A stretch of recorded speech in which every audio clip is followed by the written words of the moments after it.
ദേ എല്ലാവരും ഇരുന്ന് ഒരേ പണിയിലാണ് കേട്ടോ. ഞങ്ങളുടെ തറവാട്ടിലെ കലശാണ്.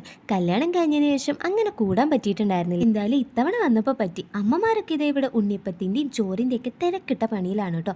അടുക്കളയ്ക്ക് എന്തായാലും നമ്മളെ അടുപ്പിക്കാറില്ല. നമ്മുടെ സെക്ഷൻ വരുന്നത് അവിലുമരലിലെ നെല്ല് പെറുക്കുന്നതും പിന്നെ തുളസിയും ചെമ്പരത്തിയൊക്കെ പൂജയ്ക്ക് റെഡിയാക്കുന്നതാണ് കേട്ടോ. നമുക്കിതുവരെ ആ സ്ഥാനത്തിന് മാറ്റം വന്നിട്ടില്ല. പണ്ടൊക്കെ ഞങ്ങൾ ഒരുപാട് പേരുണ്ടായിരുന്നു. ഇപ്പോഴേ എണ്ണം കുറഞ്ഞുകൊണ്ടിരിക്കുകയാണ് കേട്ടോ. അങ്ങനെ ഇതേ നമ്മുടെ 5 ഓൺ ഡ്യൂട്ടി തുടങ്ങിയിട്ടുണ്ട്. ഫിദപ്പൻ അപ്പോഴേക്ക് ഇതേ ഒരു ഉറക്കൊക്കെ കഴിഞ്ഞ് എത്തിയാണ്. ചെമ്പരത്തി നന്നാക്കാനാണ് കേട്ടോ എനിക്കിഷ്ടം. അതാണെങ്കിൽ ആ ഇതളങ്ങി എടുത്താൽ മതിയല്ലോ. പക്ഷെ തുളസി അങ്ങനെയല്ല, അത് നല്ല കഷ്ടപ്പാടുണ്ട്.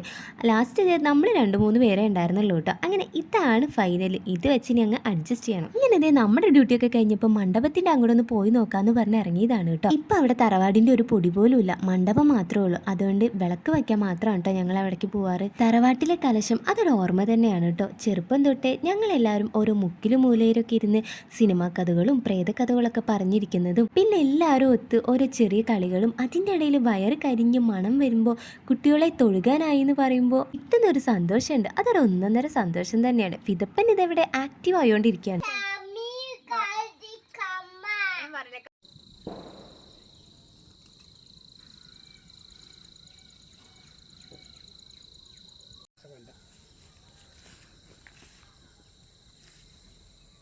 ഇതിവിടെ എല്ലാ കൊല്ലം ഉണ്ടാകുന്ന ചെടിയാണ് കേട്ടോ. ഇതിൻ്റെ പേരെനിക്കറിയില്ല. പേരറിയാവുന്നവരൊന്ന് കമൻറ്റ് ചെയ്തോളൂ കേട്ടോ. എന്തായാലും കാണാൻ അടിപൊളി. അതിന് കുറേ നേരം ഞാൻ അവിടെ ആസ്വദിച്ച് നിന്നായിരുന്നു. പിന്നെ ഇതേ വീട്ടിലൊക്കെ എത്തി വേഗം മേലൊക്കെ കഴുകിന് ഇതേ നമ്മുടെ വലിയച്ഛൻ്റെ വീട്ടിൽ പോകാൻ കേട്ടോ.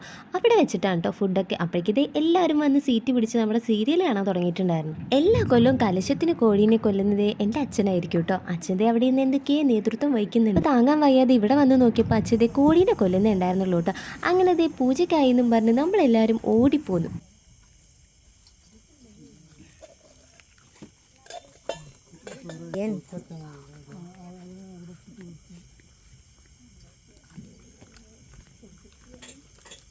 അങ്ങനെ തൊഴുകലൊക്കെ കഴിഞ്ഞ് വെളിച്ചൻ്റെ വീട്ടിലേക്ക് ഓടി വന്ന് സീറ്റ് പിടിച്ച് നമ്മുടെ അവിലും മലരും ചിക്കൻ കറിയും ഉണ്ണിയപ്പൊക്കെ കൂട്ടി നല്ല ആർത്തിയോടെ തന്നെ കഴിച്ചു കേട്ടോ. നല്ല വിശപ്പറിഞ്ഞ് ഫുഡ് കഴിക്കാമെന്ന് പറഞ്ഞാൽ അത് നമ്മുടെ കലശത്തിനാവും. അപ്പോൾ നമ്മുടെ ഇന്നത്തെ വീഡിയോ ഇത്രയേ ഉള്ളൂ. ടാറ്റാ.